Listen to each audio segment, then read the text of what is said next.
All right, you guys, we are now live. Our Tuesday night Q&A. If you guys have any questions about real estate, anything real estate investing related, now's the time to hop on and put your questions in the comment section. I know a lot of you guys emailed your questions in, so we have them.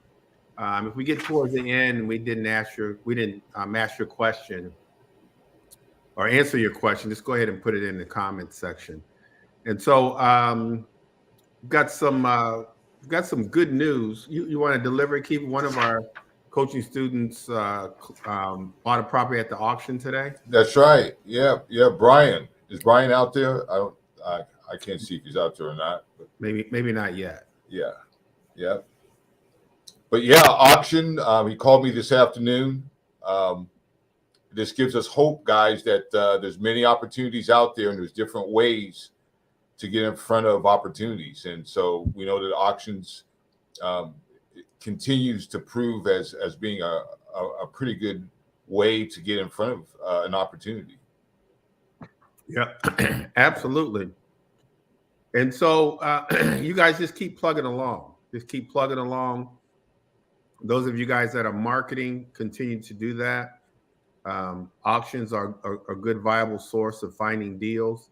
And so just keep doing that, and good things will happen. And so, Keith, I think you said we got a few questions. You want to go ahead and get started? Yeah, let's get into it. Yeah. Hello, everyone. I hope you guys had a good day. So here's question number one. It comes from Karen. She wants to know properties that are in pre-foreclosure and there are liens. Do the liens have to be satisfied first? So if the property is in pre-foreclosure, it simply means that the seller still owns the property. And so, they can't sell the property unless those liens are taken care of. And so those liens need to be satisfied. Now, as an investor, when you run your numbers, if you can run your numbers and still pay off the liens, which I've done before, and the numbers still work, then you pay them off. But if not, then if you're buying a property that's in pre-foreclosure, maybe it's a short sale, then either the seller has to pay those liens off, or if it's a short sale, the bank will pay them off. But they do have to be paid off. And Greg, is that the situation also go for commercial properties with tax liens?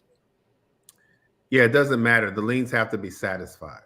Okay. And so with the tax liens, that's the superior lien. So that definitely has to be taken care of. It almost always is, but so your tax lien is superior to any other lien, so that gets paid off first.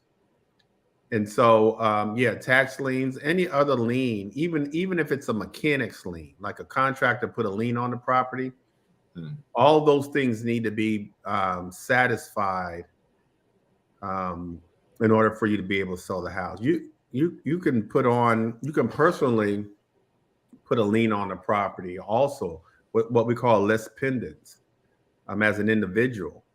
And so any lien has to be, and so that has to be satisfied if it's in a pre-foreclosure stage. Okay. And Greg, another question regarding pre-foreclosures. Is there a formula for determining the net income for a commercial property that's in a pre-foreclosure?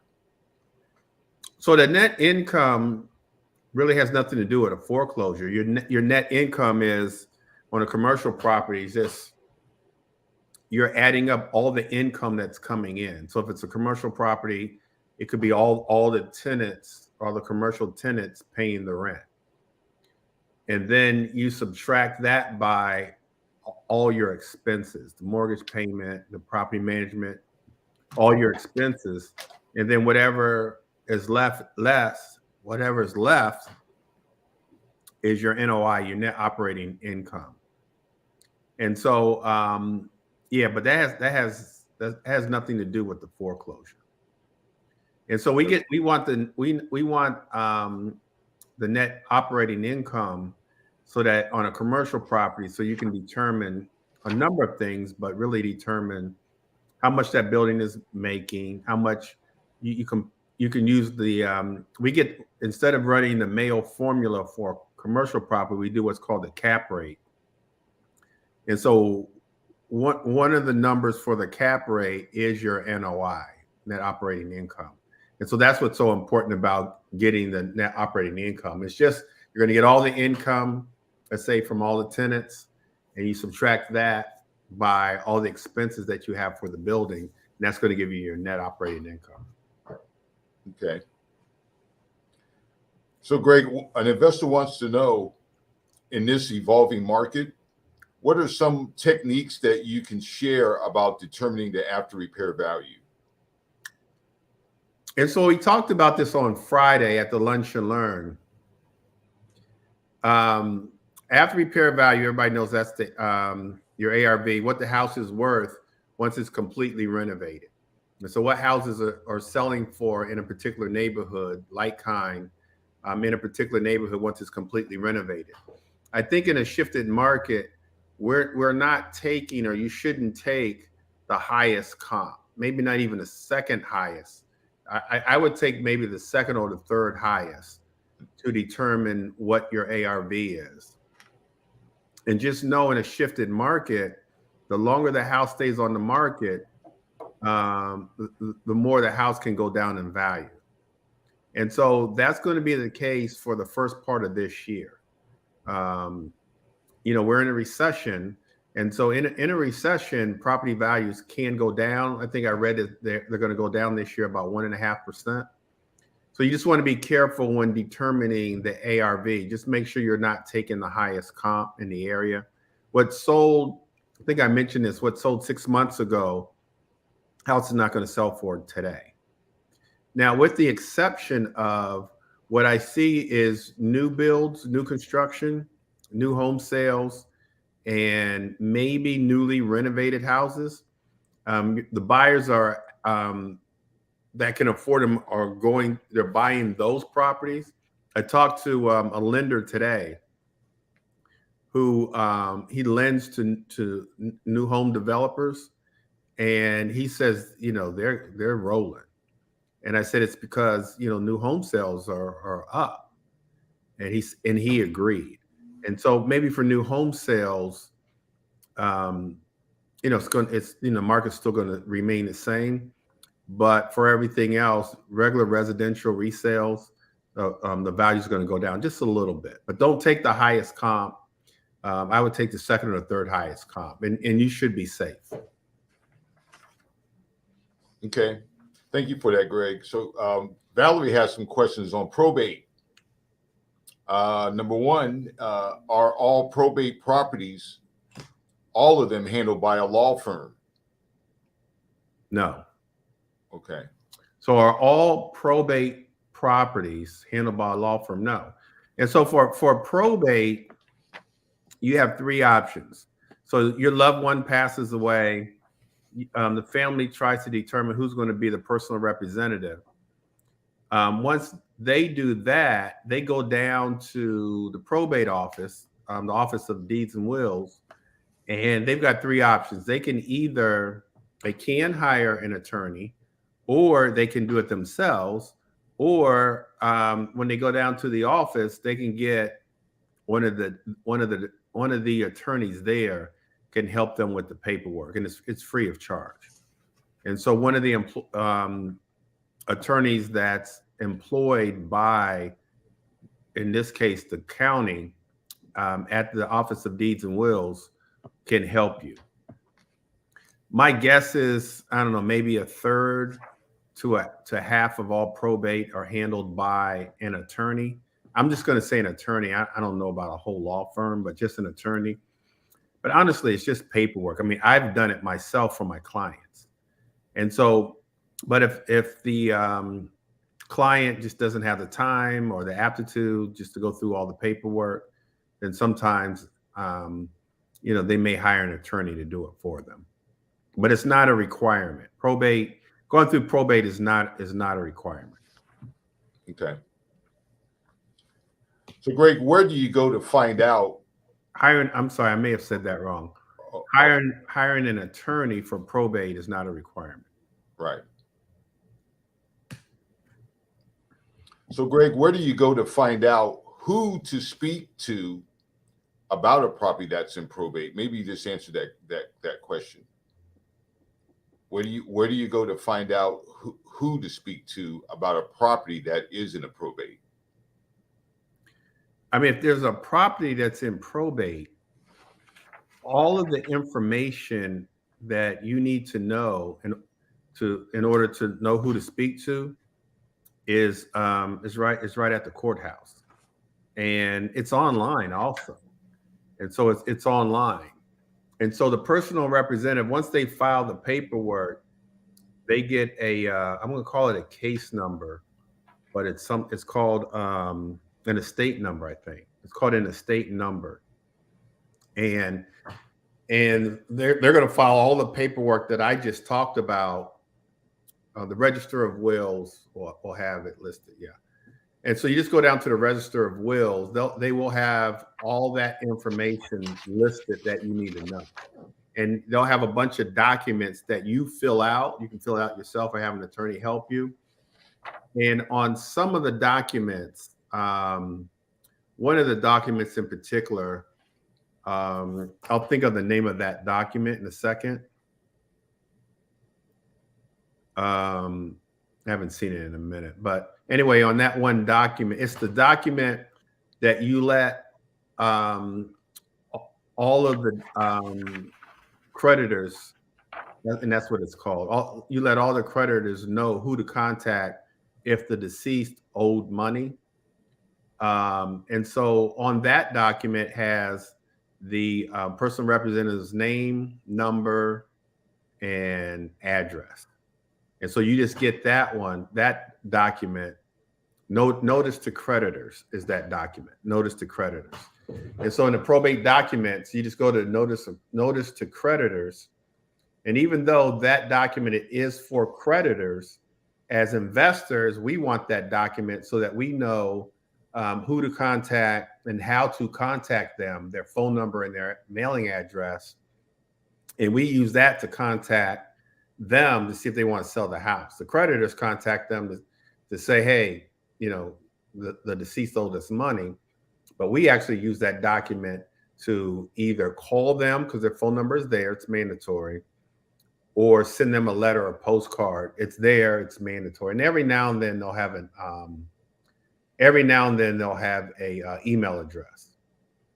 But you can skip trace and get an email address. But notice of creditors is part of every package, estate package. And so that's where you go. Now you can find that online. The problem is a lot of the pertinent information is you can get the estate number, you can find who the personal representative is on the estate, but online it won't show like their phone number. You have to skip trace and get their phone number if you don't want to go to the courthouse and get their information. So, Greg, I have a question. I think I know the answer to it, but for the audience sake, if you come across someone that knows about a probate, and that family is just getting started trying to get the paperwork together, is it a good strategy for you to maybe assist them, take them to the courthouse, get the paperwork started, although that does not guarantee that you're going to get that deal, but it shows good faith? Yeah, absolutely. So you want to hold their hand. We hold their hand. We take them down there. We get all the paperwork to a large estate as opposed to a small estate. Anytime where there's real property is a large estate. And so we help them get. So I've done it all. And so I've gone to the courthouse with them. I've encouraged them to use the attorneys there, and we have. There's been an occasion where we said, we'll just do it for you. And we just, between me and my assistant, Susan, we just did it for them. I've almost never ran into a situation where we hired an attorney. And so we either did it for them or, we walked down the hall to where the attorneys and just asked them the questions. Mhm. Okay, great. Here's another question from Valerie. So, how should you initiate a conversation with a law firm about becoming their contact for potential probate opportunities? Um, you just, I would just call now, and so I've had that. I've had relationships with probate attorneys, and I think that's just the best thing. Is just maybe take an attorney to lunch. We're saying law firm, but it's really it's just individual attorneys that are either probate attorneys and they specialize in that, or they're just kind of general attorneys that do probate and other things. And so you just form a relationship with them, maybe get a referral, take them to lunch, let them know that you're a real estate investor. And to me, that's the best thing to do it. I mean, if you call, if you Google probate attorneys, I mean, you just might simply say, it's the same, you know, my name is Gregory Bennett. I'm a real estate investor. I know the probate process. I buy homes from personal representative. If you have a client, I'd love to be your go-to person on buying their house. Now, legally, an attorney that's representing a buyer, I'm sorry, a seller or a personal representative, legally, they can't take any money. They can't get a referral fee or anything like that. But, there's there's some like quick pro quos that you can do to get them on your side. Mhm.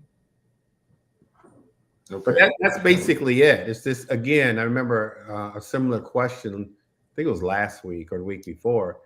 It's just, and it's easier said than done, but you just, if you want to go after probate attorneys, you just Google it, Google them, pick up the phone and just call, or put them on a email drip campaign, or send postcards to the office. That's what I would do. The best way to get probate deals, you guys, here's the best way. Here's what I've seen over 20, 30 years. It's just simply brand yourself. You brand yourself with family, friends, colleagues, whomever. You brand yourself, the church members, you brand yourself. And then when someone needs to sell their house that's a probate, if you've branded yourself, if you're the first person that comes to mind, they're going to call on you. Because everyone that's the personal representative, everyone's going to get bombarded with postcards, with phone calls, with letters, probably for about the first month or two, that they fill out the paperwork today and get an estate number today. For the next 2 months, they're going to get bombarded. They don't know any of us, and so they're going to go to someone they know. They're going to get a referral. I always tell the story about McKeithen. Gary, yeah. Gary McKeithen. He might be on here now, but I always tell the story about Gary McKeithen. He branded himself in his church, and so all the church members knew that he was a real estate investor and he bought houses fast. And so a church member, her mother died. Mother went to the same church, and instead of her calling someone from all the postcards, letters, and phone calls, she called Gary, because she knew him, liked him, trusted him, and he had branded himself well in the church, and he put her on the contract. Gary put her under contract and closed on the deal. And so that was just through branding yourself, networking. That's the best way. And so when I talk to people who have probate deals, they were referred.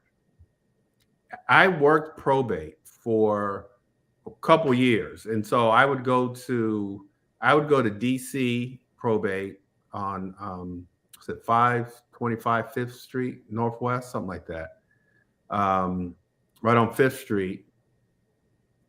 And then Susan, my assistant, would go to the one in PG County on Main Street. And we worked them for a couple years. We didn't get a lot of business from it. I got a lot of business from, so it's in the same location as where you actually go to sign up for the paperwork. So you would see people in there getting the paperwork. And so I got more business by just passing out my business cards, talking to the people in there, versus all the marketing that I do. I've gotten more business from them and more business from referrals than actually my postcards, my letters, calling them. We used to cold call them. And I'm not saying not to do that. If you want to do that, do that. We did it. We did get some business.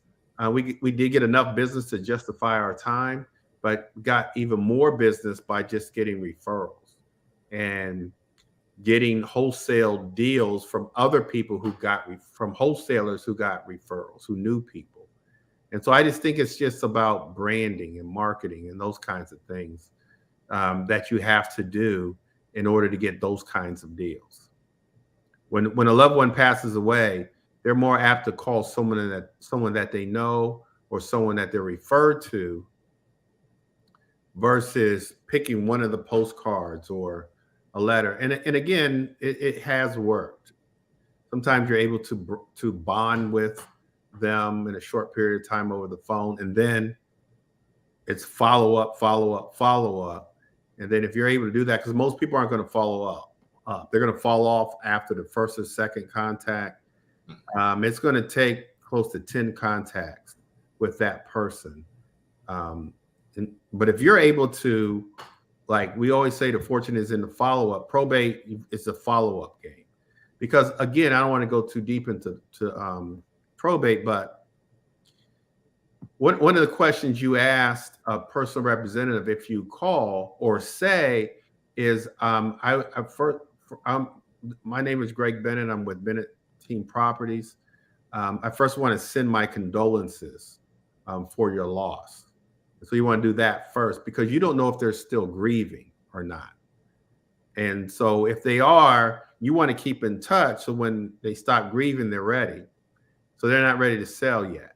But then some people are, especially those always make fun of the Generation Xers and millennials who are the personal representatives because they ready.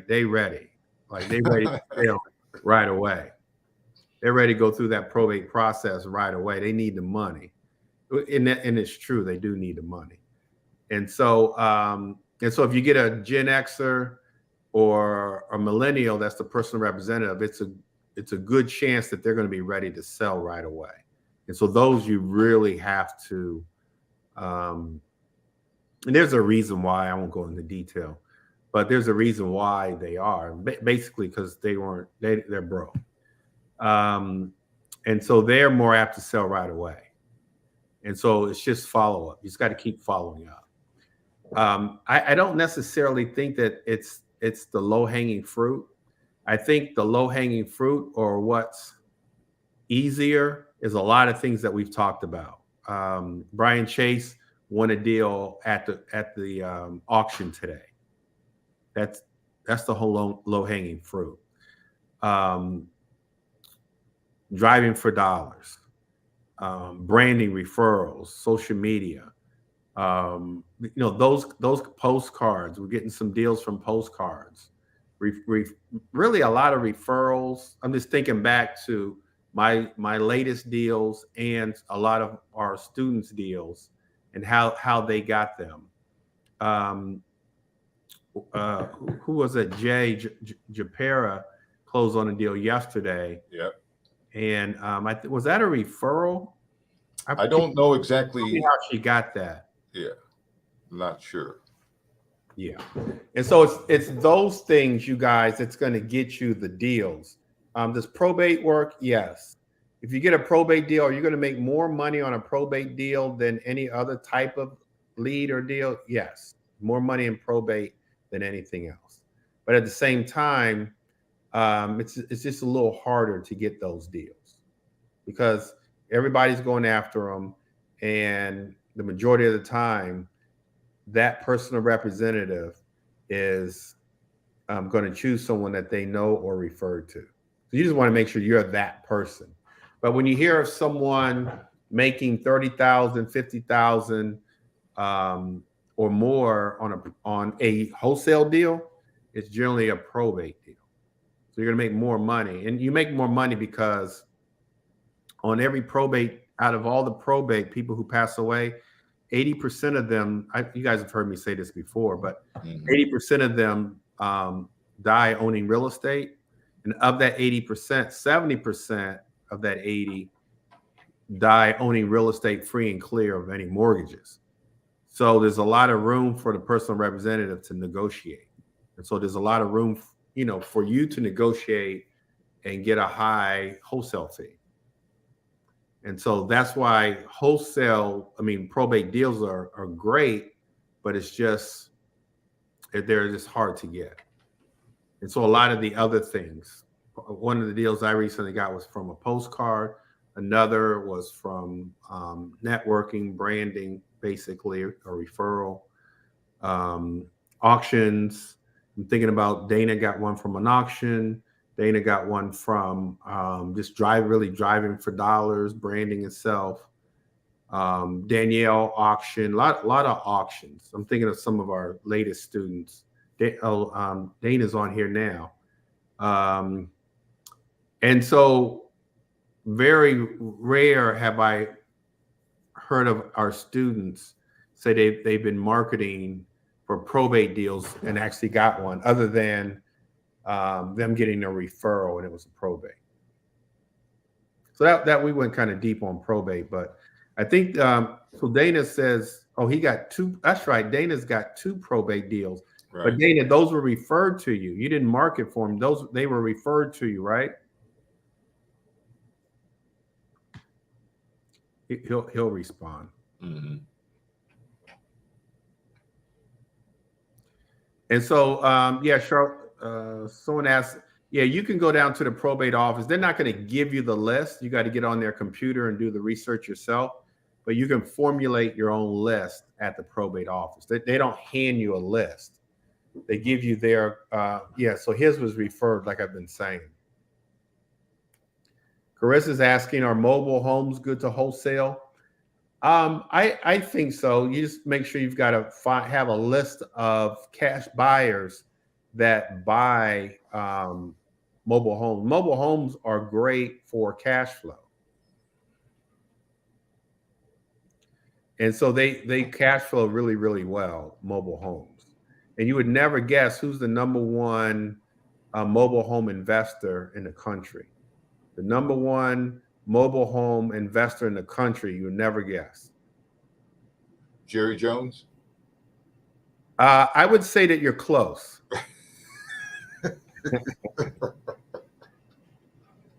Well, why did you say Jerry Jones? Just a wild guess? Just a wild guess. He's in the Midwest. He probably knows about dust bowls and tornadoes and all that stuff. Yep. The answer is Warren Buffett. He owns more. Valerie said Trump. No, it's Warren Buffett. He owns more like trailer parks and things like anybody in the country. Warren Buffett. Because it's like pure cash. It's just cash flow. Because let's say you have a 3-bedroom, because we believe it or not in PG County have mobile homes. But anyway, you got a 3-bedroom, 2-bath mobile home. Section 8 is going to pay you the same as if you've got a colonial or a rancher or a split foyer in the same area. Let's just say it's Clinton. Clinton does have mobile homes, but that mobile home you may have paid, I don't know, depending on if we have a double wide or not, but I don't know what they cost now, but like $70,000-$80,000.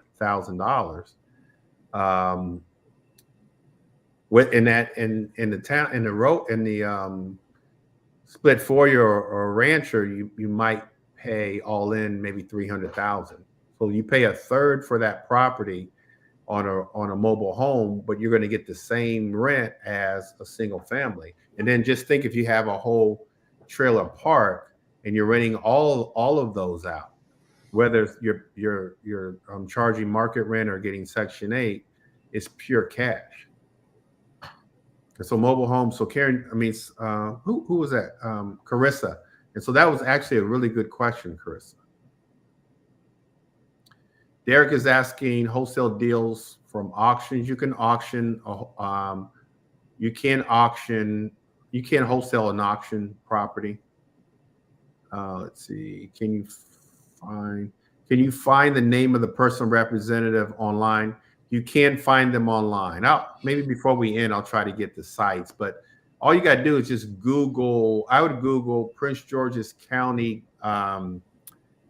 I think it's deeds and wills. I'll try to do it and it'll give you the site in PG County that you can go on and get that information. Office of Deeds and Wills. Just Google that.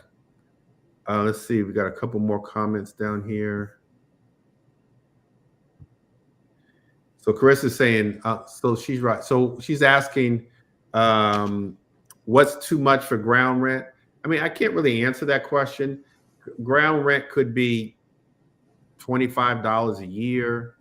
I think Tarsha is going to come on. We can ask her what she sees on the title side, but I wouldn't worry too much about ground rent, you guys. It's very, very inexpensive. You can buy them out. Office of Wills.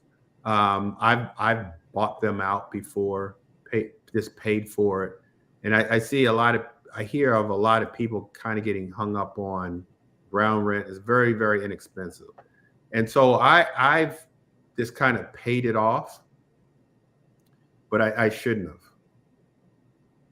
State search.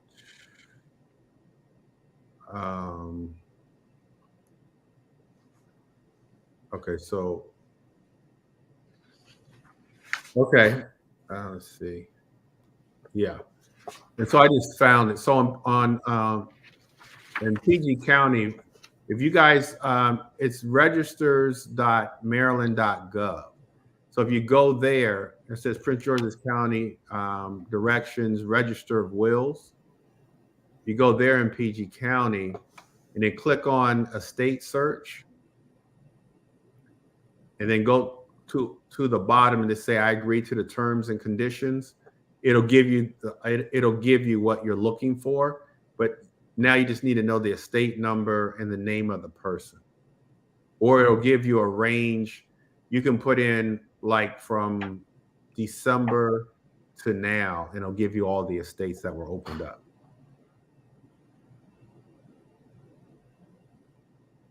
Okay. All right, go ahead, Keith. Any more? I don't have any more besides the ones that we want Tarsha to answer. Okay. Let me send her a text and see if she's going to come on. She was having some issues with her Wi-Fi.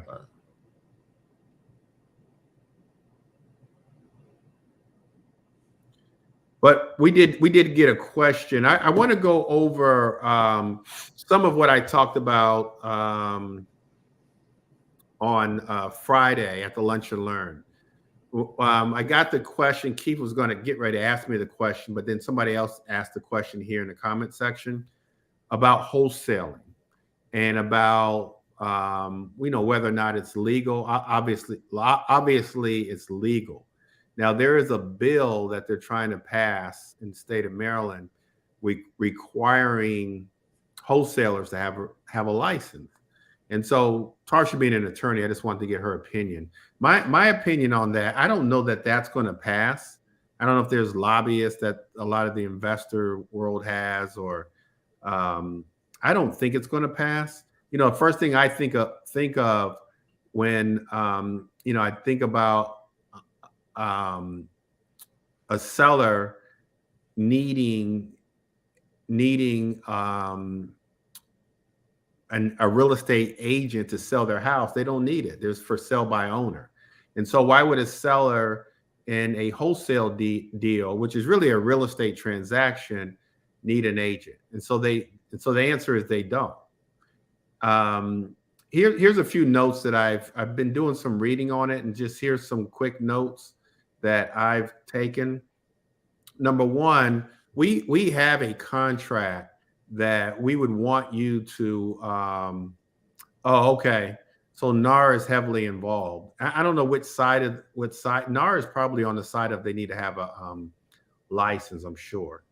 But anyway, you need to have a bilateral contract, and that's just a contract that simply says the buyer is going to do one thing, which is buy the house. The seller is going to do another thing, which is sell the house, and then there needs to be some consideration. The consideration is the deposit, like the earnest money deposit. And if you do those things, it's a legal binding contract. It's legal. You've got to have the proof of funds, which I just talked about. You've got to disclose your intentions in writing. And so that's really the use of the contract. All your intentions need to be on the contract that you're buying the house. And so on the contract, you have to be the buyer, or what we call the principal buyer in that contract. So make sure you have your name or your LLC's name on that contract. It needs to be disclosed on that contract that you have the right to assign that contract. Now, on our contract, there's two places where it says, I think it's in paragraph 11, and where it has the name, it has your name as the principal buyer, but then it says in or assigns. So we disclose in two areas that the contract might be assigned. As a real estate agent, if you do have a license, you have to disclose. Now, on another paragraph, we have what's called the agency disclosure. And so real estate agents would know what that means. But we put on the contract, that whether we're a real estate agent or not, we're not representing you. That if you want representation, you've got to get your own representation. This is basically a for sale by owner. We're not representing you. You can either get an attorney to represent you or a real estate agent to represent you, but we're not representing you. And so we disclose that, and we may be an agent. So what we say in the real estate world is, as real estate agents, disclose. You have to disclose that you're a real estate agent, whether it's a for sale by owner or not. And so in our investor contract, wholesale contract, there's a paragraph on there for what we call agency. Basically, we're disclosing. The buyer, the cash buyer, needs to know that you're assigning the contract to them. You're not selling. As a wholesaler, we don't sell property. We sell contracts. And so we're not selling, and that's why we're not doing anything illegal if we're not a real estate agent, because we're not selling the property. We're selling the contract or assigning the contract. The cash buyer needs to know that. And they do know that because we use an assignment agreement. So in wholesaling, those that don't know, there's two contracts. One, the purchase and sales agreement, and the other is the assignment agreement. When we're dealing with the cash buyer, we use the assignment agreement, and we put on the assignment agreement that we're assigning the contract to that cash buyer. Be very transparent, you guys, in wholesaling. Don't try to hide anything. And so when you're wholesaling, the cash buyer is going to want to know what you have the property under contract for. So you're going to say, I have this property that I want I have this contract I want to sell to you for $150,000. They're going to have to know before they sign off on the assignment agreement what's in the purchase and sales contract. And so you be totally transparent. You only do wholesale deals with people that you know and trust, and you're just totally transparent. I'm selling to you for $150. I'm under contract for 130. I want an assignment fee of $20,000. Here's my purchase and sales agreement that I'm assigning to you. As a cash buyer, I'm taking over all the rights and responsibilities of that purchase and sales contract. On the assignment agreement, it's going to say I'm buying this contract for 150, and I'm giving the wholesaler $20,000, and that's what's on the assignment agreement. If you want to seek counsel on this, you can. You market the contract's interest rather than the property. And somebody, here's Tarsha right here. Somebody may have said this, I don't know, but one of the things one of the things that we do this when it's a short sale, auction property, or any other property that's on the market. We use an LLC for the buyer, and we keep that LLC in place. The buyer's going to close in the name of the LLC. Now, as a wholesaler, you can create an LLC, what I call a generic LLC, for the purchase of the property, whether it's auction property, short sale, or any other property on the market. You create it, and oftentimes we'll do like 123 Main Street LLC. I'll put the name of the street, Creek LLC, and so I'll put that under contract. Prior to closing, I'll get a cash buyer. So I'm going to wholesale the deal, get a cash buyer. I will make them part of the LLC, and they can close on the deal. And then once we close, sometimes even before we close, I'll sign a document, an addendum, removing myself from the LLC for a fee. For a fee. Can you hear us, Tarsha?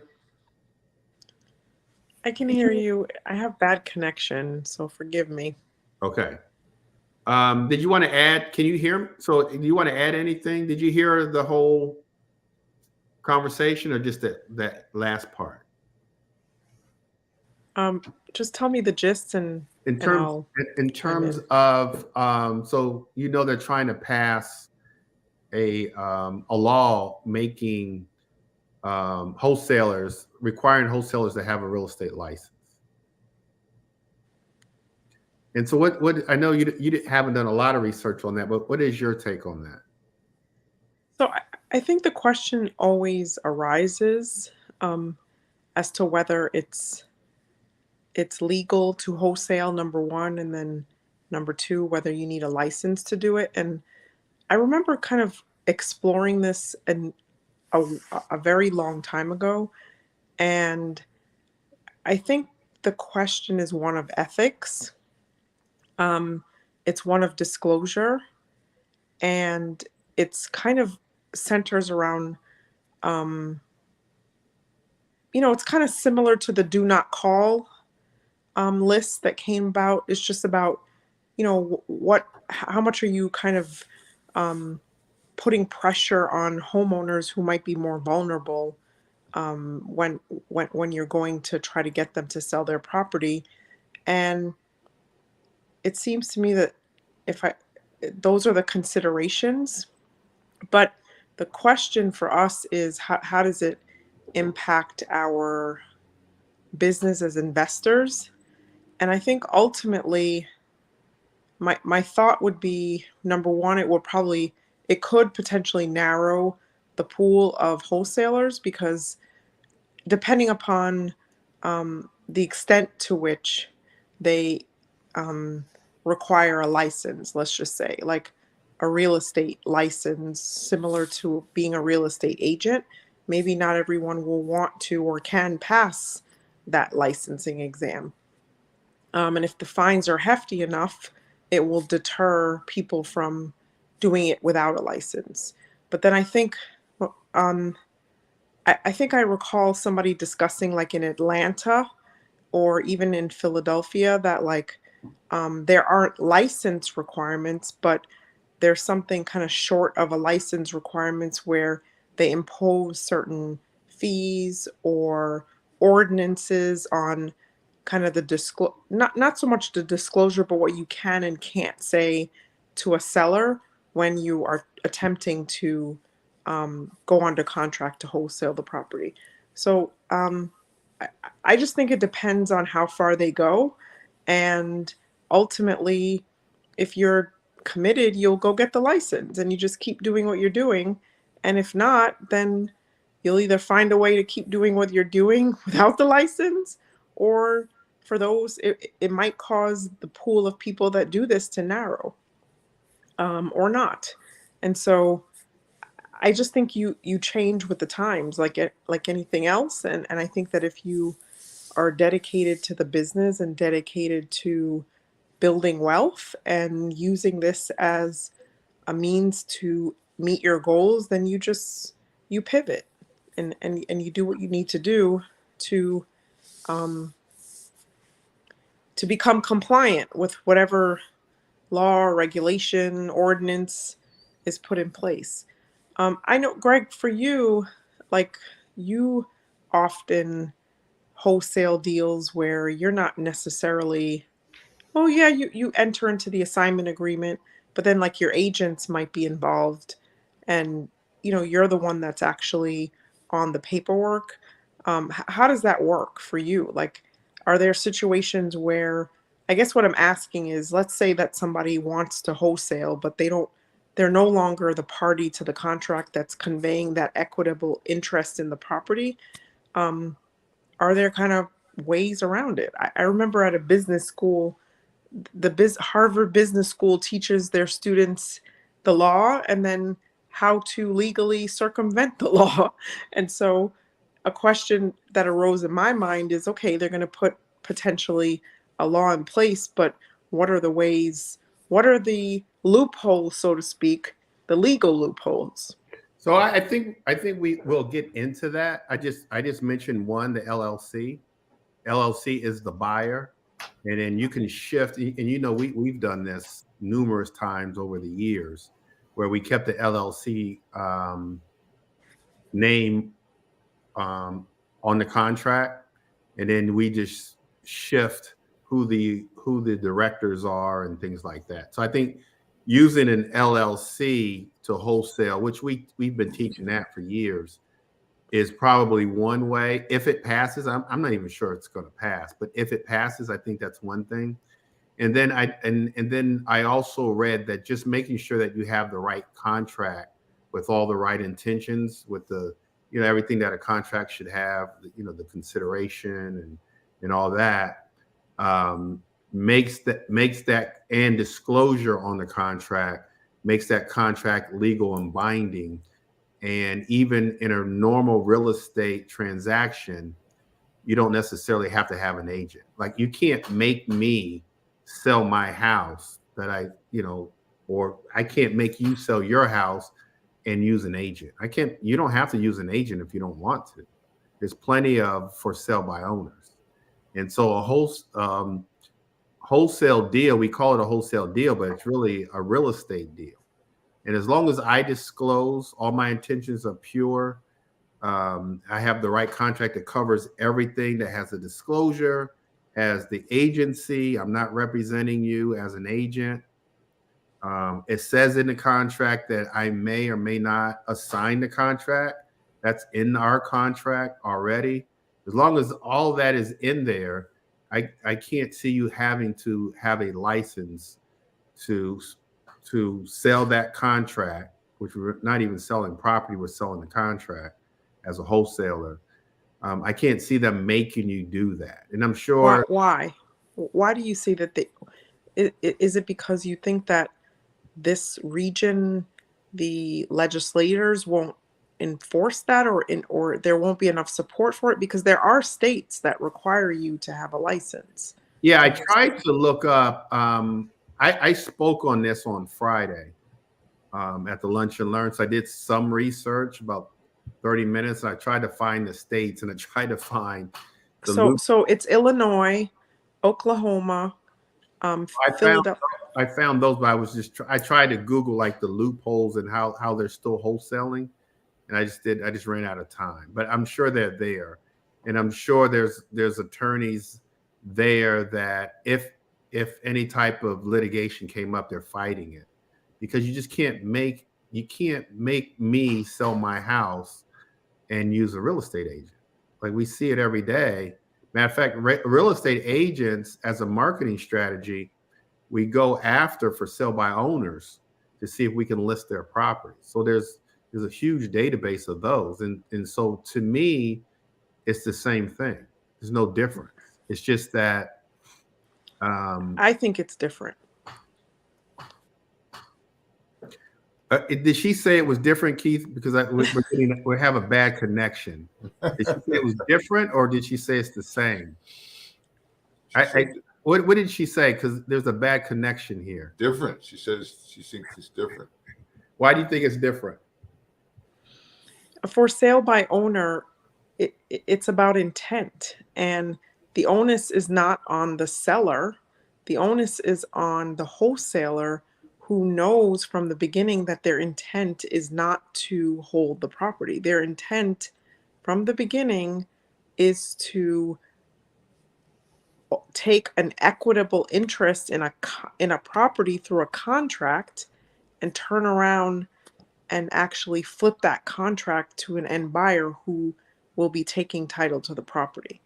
And so if you know that going into a transaction, and that's your intention, and someone can prove that's your intention, and you skirt the system by saying, well, I intended to hold it, but then I changed my mind, and then I assigned it, and look, the contract allows me to sign it. That has nothing to do with the seller. So it's not about forcing the seller to sell to an agent. It's about putting the responsibility on the individual that's attempting to convey their interest in the property through this contract to be licensed and to adhere to the laws. And so I think they're going to put the onus on the wholesaler and fine them if they don't do what they're supposed to do. And so I disagree with that. I agree that there needs to be intent, and intent has to be pure. But as a wholesaler, our intent is to be the buyer, and we are the principal buyer on the contract. Now the contract states, our contract states, that we do have the right to assign if we want, but our intention is to be the principal buyer. In any contract, a bilateral contract, there needs to be a principal buyer and a principal seller. We're the buyer, they're the seller. We do have the right to market the property because it says it's on the contract. Don't smile at me. We have the right to assign because it's on the contract. And so our intentions when we're meeting with that seller is for us to be the buyer. And on that contract, we're the buyer. Now, if we decide at a later date to assign the contract, which in the contract it says that we can, if we decide to do that, that's up to us.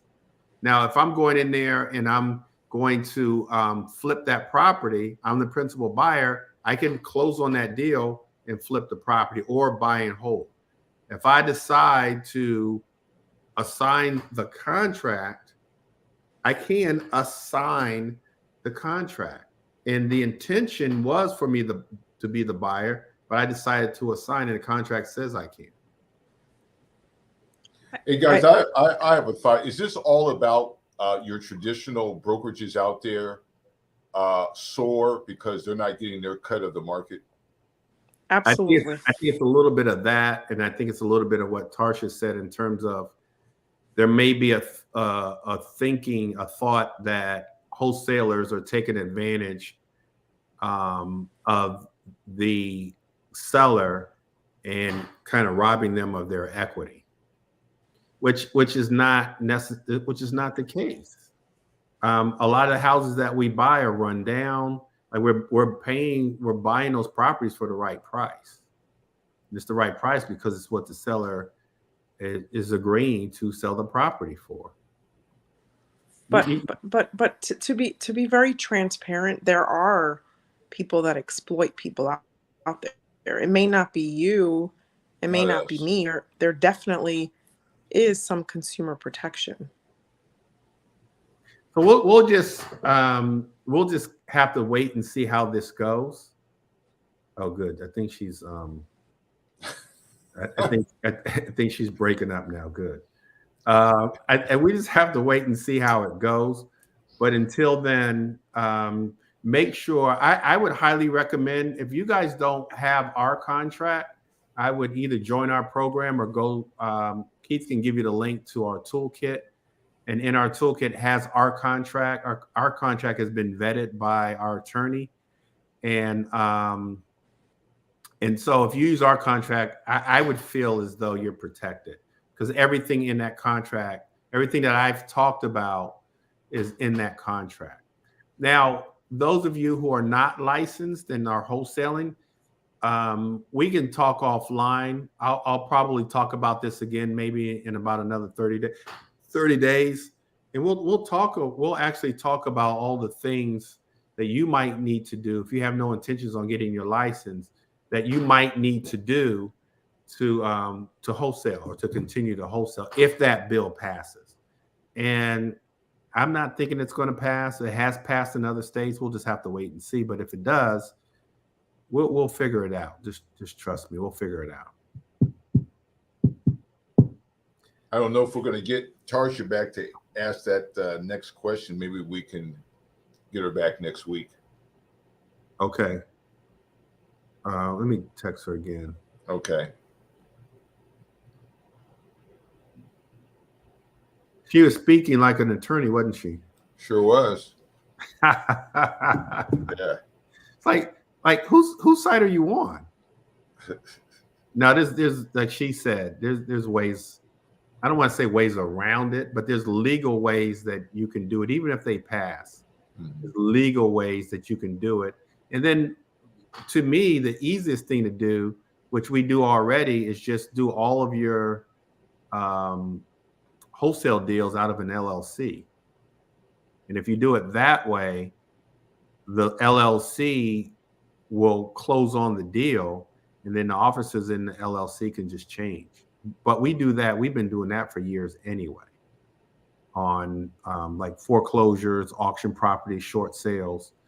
Anytime you have to use, not use our contract, we just use an LLC. And then we add officers, add owners of the LLC, take some out, for a fee. So there's things that we can do. All right, I'm not sure that she's coming back on. Let me see if there's any questions or comments in the comment section. Should we register the business for the LLC right now, or hold off until we really start investing more? And so, yeah, Carissa, you want to, don't run out and get an LLC yet. Get the LLC once you have a deal. And so, Keith, ask Tarsha that last question before. Yeah, Tarsha, one more question. It has to do with the DSCR loans. Wanting to know if you can provide a little bit more detail on that. And then the follow-up question to that is, if credit does not play a factor, why do we not speak more about the DSCR loan? Uh-oh, I don't know if she can hear us. DSCR stands for debt service coverage ratio, and it's basically just looking at the financials of the property and qualifying you or the property for the basis of determining what the loan amount will be and the terms of the loan will be. And so it's just looking at the rental comps, the value of the property, and you're basically dividing the rental comps divided by the principal, interest, taxes, and insurance, whatever that ratio is. That will be the qualifying factor in determining what the terms of the loan are.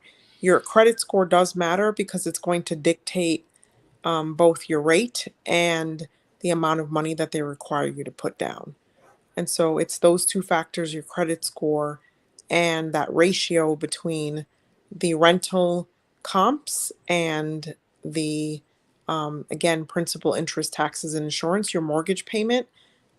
The basically you divide the rental comps by that PITI. That's going to give you a ratio, and that coupled with your credit score is basically going to dictate the down payment that the lender requires and the rate.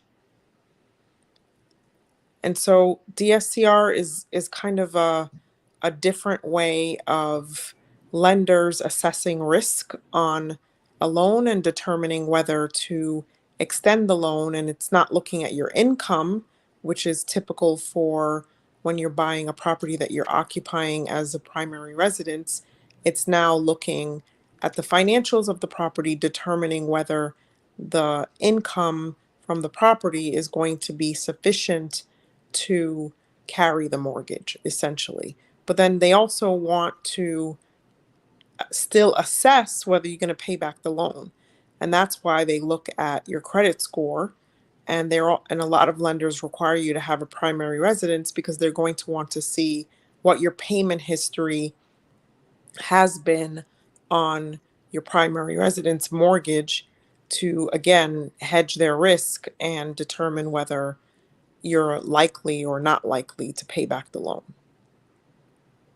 So Tarsha, is this DSCR loan, or is it a popular loan? Should our investors consider using that type of loan, or no, or what's your opinion? Yeah, I mean, it's very popular. It's not as easy as people might think. Um, at first glance, it looks like it's an easy loan, jump in and jump out, but the issues come about with the value of the property, the rental market comps, because a lot of times these days people are renting out rooms and Section 8 and Airbnb, and they think they're getting, $3 for rental income, but then the market rent comps dictate $1.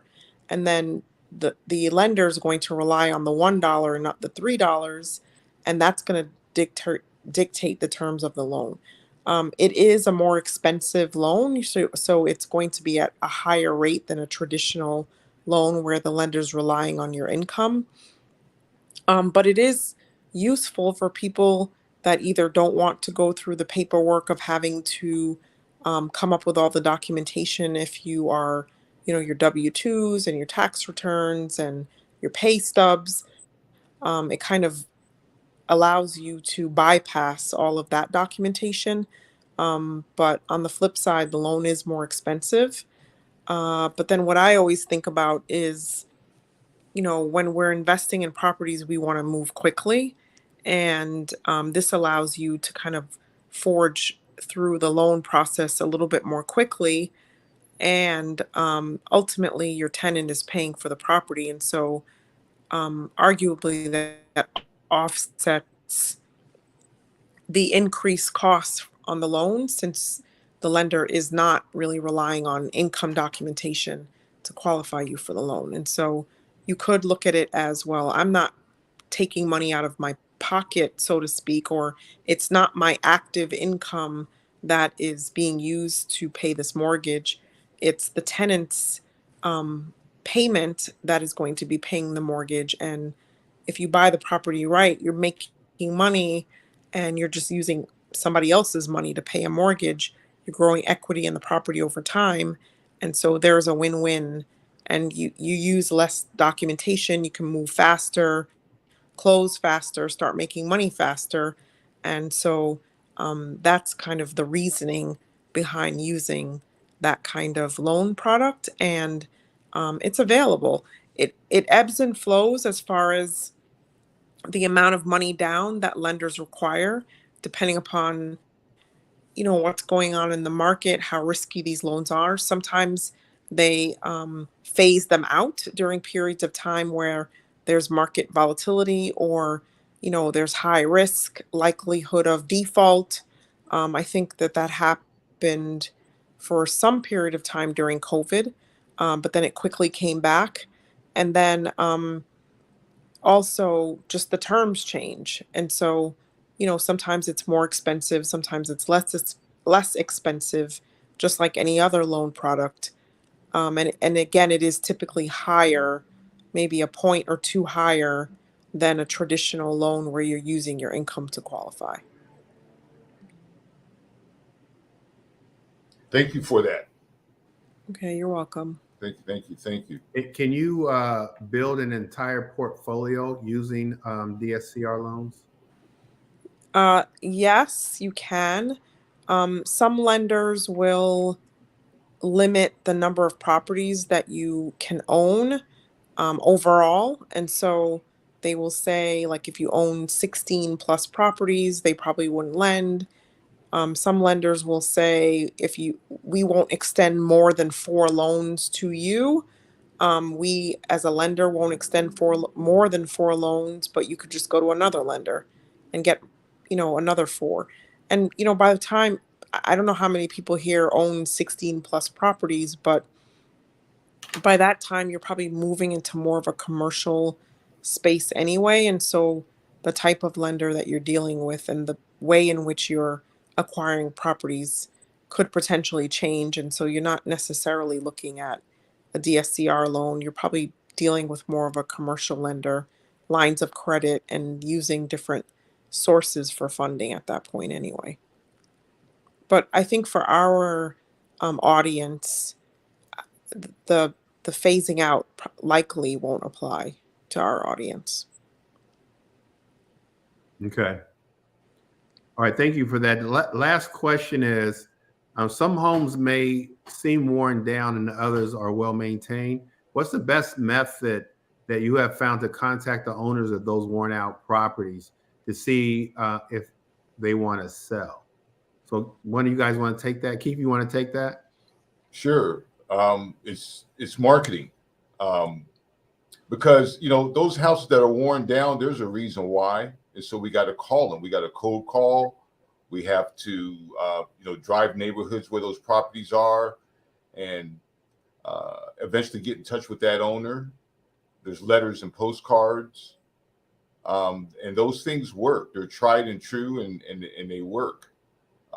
There's ways to skip trace for that person, because someone owns that property. That's one thing that we know.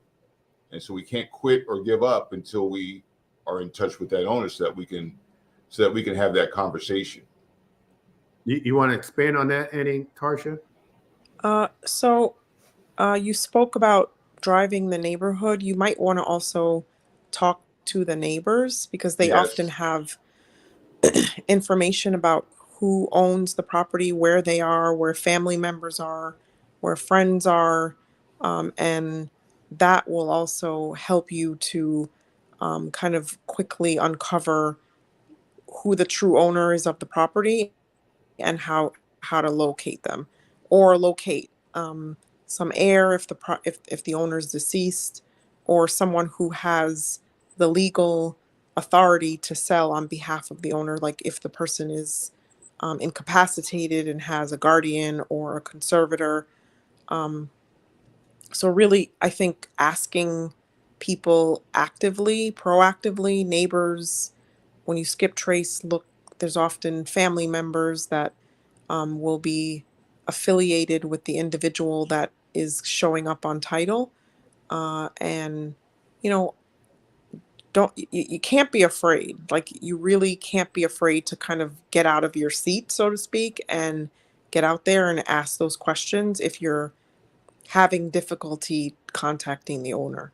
But it becomes very easy when you start asking, again, people in the neighborhood, family members that show up when you skip trace, and maybe even, just Googling the person and seeing if they're like in a nursing home or they have a job somewhere, or you'd be surprised what you can find online, what they're affiliated with.